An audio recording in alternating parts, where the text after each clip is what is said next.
Hello guys, and welcome to another Tech Tuesday. No, Tech Talk Tuesday. That's it, I got it. No Time to Explain Remastered's now out with added multiplayer.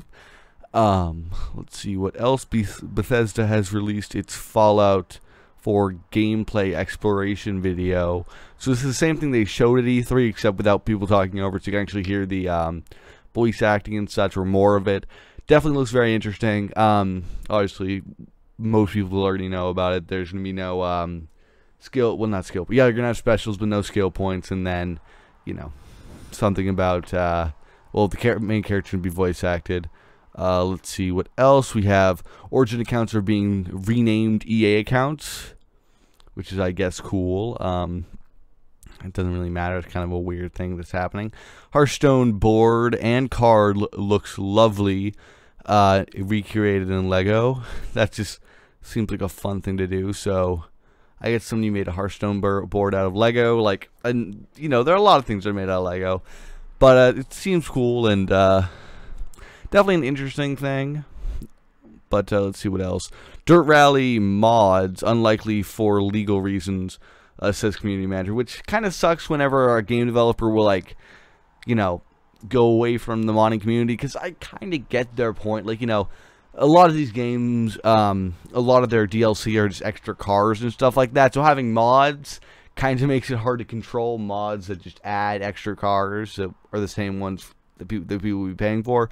But I feel like that should be a thing. Like, people, game developers should start to move away from having people pay for extra cars or some stupid little character, and I feel like it's more of a community-driven thing. Like, that's the thing I think should happen more with TF2, or at least, because TF2, it's like, they take community suggestion for hats and stuff, but I feel like it should be more, TF2 should have more hats. Or, actually, yeah, no, they should, Dirt Rally, yeah, what I'm saying is, like, Dirt Rally, if they're not going to allow mods, they should have a similar approach as TF2, where they have a community thing where people can make cars, and if they want to sell them, yeah, but at least they'll have community-made cars, so there'll still be that community aspect of cool cars. Let's see what else. The Town of Light trailer is predictably dark. So the Asylum set adventure horror is big on rusty objects and creepy dolls, which I will definitely not be looking at because fucking dolls. Let's see what else. Never-ending Nightmare devs kickstart. Devastated Dreams. Set in the Philippines, featuring what is this? Yeah, fucking monsters. Why are there so many monster games nowadays? Let's see. Oculus acquired motion tracking company Pebbles Interface. Okay, the company's specialists in custom optic sensors, systems, and algorithms to detect and track hand movement, which is awesome. So this is like, I think people were doing this with Oculus, where they were using, I don't want to say PlayStation remotes, but they were kind of like PlayStation remotes, where you'd hold them in both your hands and you'd move around doing track, and that's definitely very interesting. But I think they're moving in the right direction with motion tracking, because yeah, playing on Oculus is fun, but if you're playing with a keyboard and mouse, that takes you out of it. If you're actually going to be using your hands, it's definitely going to be more of an interesting experience. I've seen a lot of people have a similar thing, except with the Kinect or something like that. But, you know, interesting that they're going with the entire, you know, gyroscopic motion tracking thing.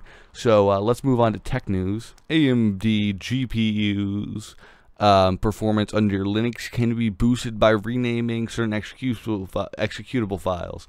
A new report claims that CSGO players with AMD Radeon GPUs on Linux can boost their performance significantly by renaming files, which is kind of interesting. I'm kind of wondering how that works, but, you know, whatever. Let's see. 4 GPS aims headlamps around dark corners. Ford uses GPS and maps to swivel your headlamps before you even start turning your wheel, which is pretty awesome. So that'll definitely, you know, reduce the amount of accidents and such. Windows 10 beta users can now stream Xbox One games locally. God damn it, I just, because yeah, you know, all of those PC users are really wanted to play, stream from their super mega powerful Xbox One. Like, what the fuck is this? Okay, I could get wanting to stream a game from my PC to my Xbox One, which I don't have an Xbox One, but you know what I'm saying. Like, I get that, wanting to play a game from a good system onto a shitty system in my room. I mean, like, in my living room. But who would want to stream from an Xbox One? Like, just, god damn it. Anyway, yeah, let me use it as a segue to talk about Windows 10. Windows 10 is coming out on the 29th. So we only have 8 days left. Oh, I should note, it's going to be, I think I mentioned this last time, it's like a slow release, question mark, or it's like a gradual release, where they're not going to release for everyone all at once. They're going to release for the Windows Insiders first, and that's who they're releasing for it on the 29th, and then they're going to release for everyone else. And to be a Windows Insider, which sounds like it's a thing, like you were invited, no, it's, if you reserved a copy, you're going to get it on Windows on the 29th, but I'm pretty sure you can't reserve a copy still. I did, though, and I wasn't sure about that when I read the article about it, but I checked, I did. So I'm getting on the 29th, and I'm really looking forward to it, Can't wait to play around with it. But I don't think I'm going to be streaming my Xbox from my Xbox One. I just don't even. I don't even get that. You know what? Okay. We're just going to take the rest of the video to talk about my new mouse, even though I'm pretty sure there are definitely more things. Yeah, like, is AMD designing a Nintendo... Is AMD designing a Nintendo next generation NX console? Rumors suggest AMD might have landed the Nintendo next generation. Pretty cool.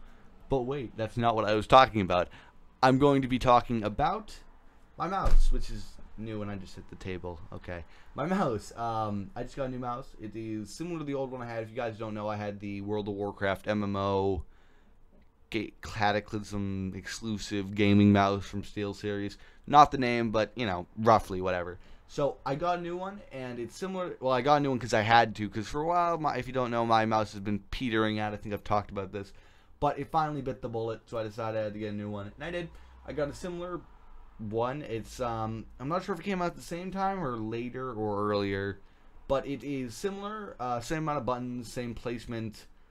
With the lit up World of Warcraft symbol at the same spot. It's, again, made by SteelSeries, except it's wireless, which, you know what, I never thought I was going to be a fan of wireless mice, but actually, they've been quite nice. And then, the other thing about it is it has all the extra buttons, so it has 1, 2, 3, 4, 5, 6, 7, 8 extra buttons, and that's not including, obviously, mouse wheel, and then, right, left. But it's definitely a very nice mouse. It has a very nice fit for my hand. I have rather large hands or long fingers, and it fits well for me. I think if you would have smaller hands, it might be bad because you might have like trouble. Your hand might actually not. It would literally be the size of your hand if you have very small hands. But for me, it's perfect size. The fact that it's not charged. The fact that it's wireless is nice. Oh, and the fact that it's charging. So instead of using batteries, I just place it on the included stand. Including charging stand, which. First off, the charging stand looks really cool, but yeah, and the advantage to it is that the charging stand also acts as like the what do you call it, the signal thing.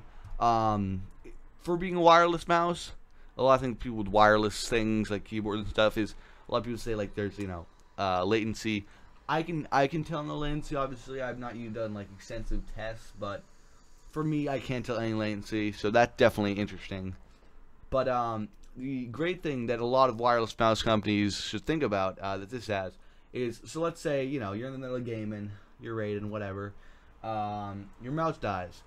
Now, if you're doing one with the battery, then yeah, maybe you got to go find new batteries. That takes maybe like 10 minutes, whatever. That sucks, but it's still dealable. With a charging one, you'd have to literally charge it for like an hour so you could start using it again. That would be a problem, except this one deals with it because, yes, it is wireless, but the micro USB, which I have to give them props for using micro USB and not a proprietary thing, but the micro USB you use to plug into the charging station you can actually use to plug directly into the mouse and use a wired mouse, which is just awesome. Also, you can turn the mouse on and off, which makes sense because you want to conserve battery. But I just like that feature that you're able to use as a wired mouse in case of emergencies, but also have it be a nice wireless mouse. I just noticed for some reason my microphone moves, so I was probably kind of quiet. But yes, I'm trying to think if there's anything else to say about this. Aesthetically, it's very pleasing, if that's the thing you care about. Weird thing is I think it's optical, question mark. I'm not quite sure. But there's no red light, so yeah, I think. But definitely a great mouse. I like it. Definitely a cool looking piece. And actually, I find, I was always thinking I'd never have time to like charge it, but I find myself putting it on the charging thing a lot. Like I'm putting it on the charging thing when I'm not using it, and it feels so natural for me to put it there while I'm not using it. So that's good. I've never had a problem with it not being charged, although I've only had it for like 2 days. So in the 2 days, it's been charged the entire time. I've never had to resort to a wired connection, but obviously, if you're doing like a 14-hour long gaming session, yeah, maybe you need to do a wired. Although they say 16 hours on a full charge, but I don't know if I've ever had it at full charge. I'm not really sure. But anyway, that is the show. I will see you guys next time with some more of this and maybe something else. Goodbye.